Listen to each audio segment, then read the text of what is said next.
And in part 3, I'm going to add a little bit more onto what I was talking about, and we want to build the posterior chain. So I've talked about building around the abdominals, building around into the side plank, glute min, glute med. What we now need to do is build the posterior chain, and the posterior chain, you could say, well, technically the posterior chain is all the muscles that go all the way up, but what we're going to focus on is glutes, what's known as the thoracolumbar fascia, and we've also got the lats involved as well, and longissimus iliocostalis of the mid-back as well. And what we're going to do is we're going to go back to the bird dog for this exercise. Now, why do we want to build this whole posterior chain? Well, the thoracolumbar fascia is a diamond-shaped tissue that sits from the sort of the middle part of the back, comes out as a diamond, and then goes down into where the sacrum is. So we've got this diamond. What happens there, that's where the two glute muscles join in and the two latissimus dorsi join in.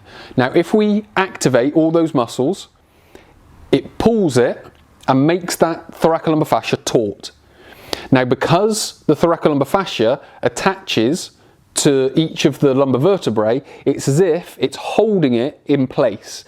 And because it's stiffened, it can't move. So that will give stability to the lower back. And it's the same with longissimus and iliocostalis.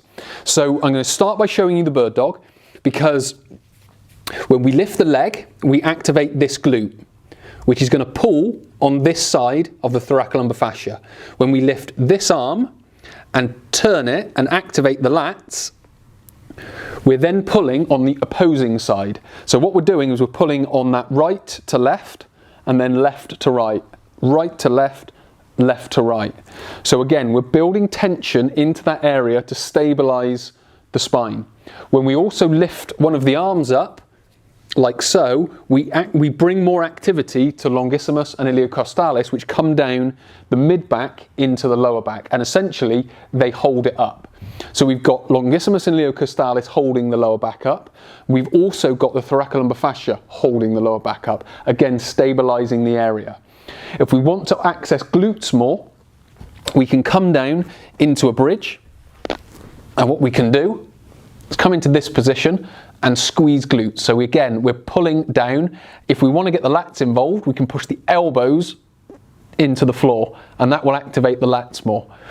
So what we're starting to do is build all the way around the torso with an added emphasis on the lower back. But we're not just building the lower back, we're building above it and we're building below it, so that section in the middle gets held in place. So component number 3 is we want to build the whole posterior chain.